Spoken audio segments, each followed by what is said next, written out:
It is just an absolute privilege, having been on the deck plates, having been an enlisted sailor, and to get the opportunity to lead the men and women in uniform of Spruance, of the varsity crew of Spruance. I am humbled and honored.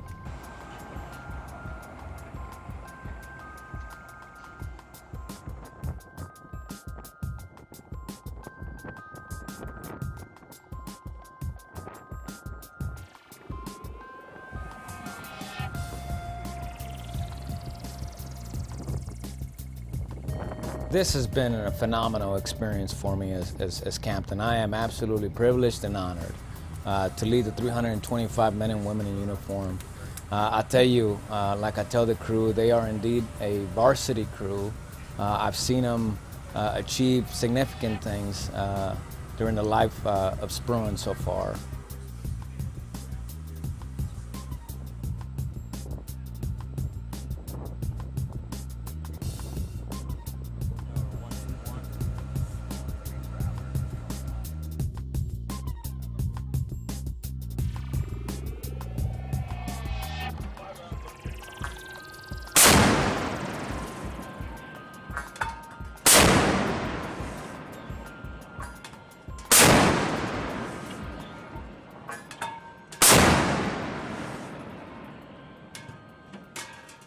Admiral Spruance, as USS Spruance's namesake, carries an extreme obligation of making sure that we are executing Spruance's requirements, just like Admiral Spruance did in the Battle of Midway during World War II.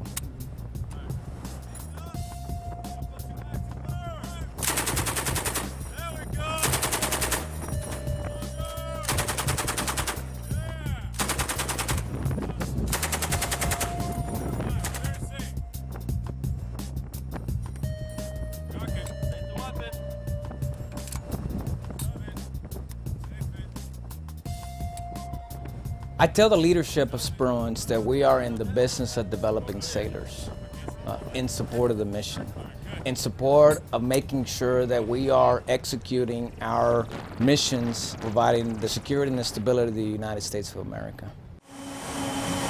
Start the problem, start the clock.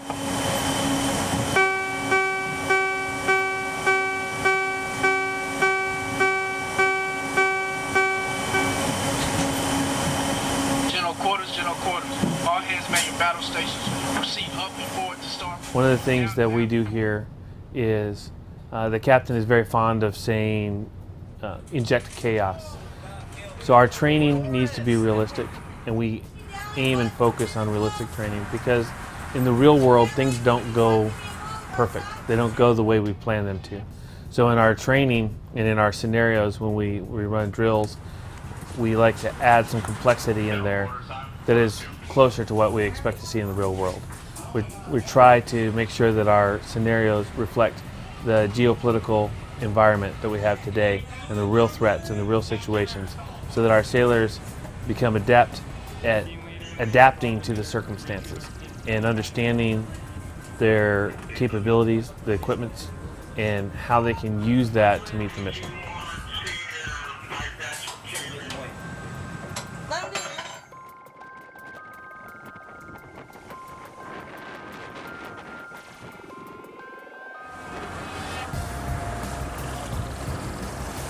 The crew on board Spruance is highly trained, technically competent, and I would say the sailors today are a much higher quality than they were when I first joined the Navy.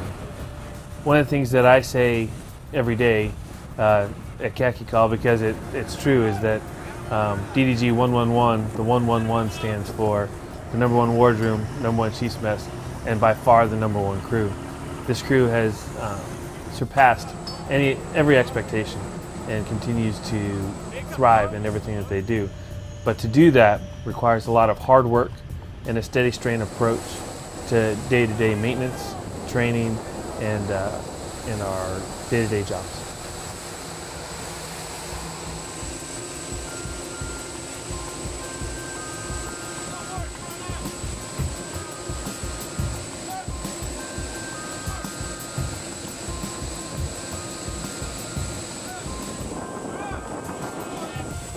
The ship is required to be able to conduct 28 different mission sets With 325 sailors on board, that means that every sailor is doing multiple mission sets and able to do those, and it's required to maintain proficiency in multiple areas. So each of our sailors is tasked to a high level and is extremely competent in doing that.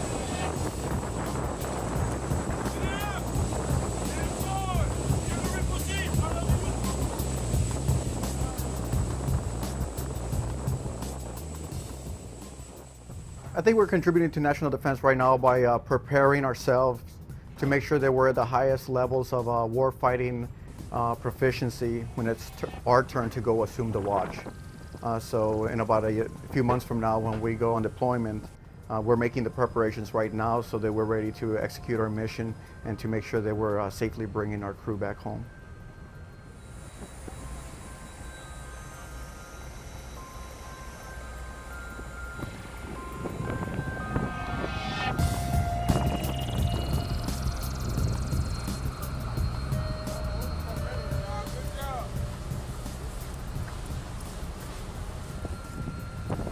It's really impossible for me to compare Spruance to every other ship.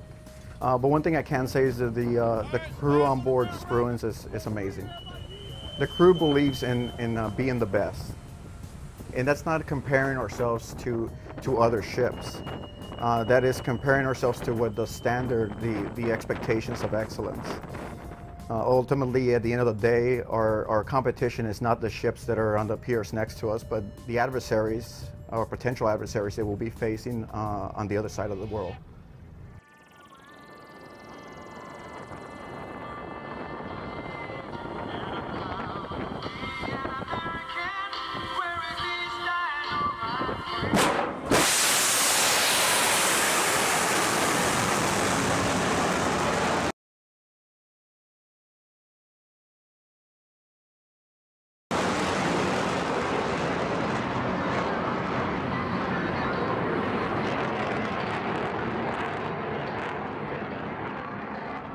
It is impossible for us to know everything that is being planned or the reason why we're doing something, but we have to have the trust that our leadership is doing it for the right reasons. We have to trust that we've been properly prepared to execute the mission.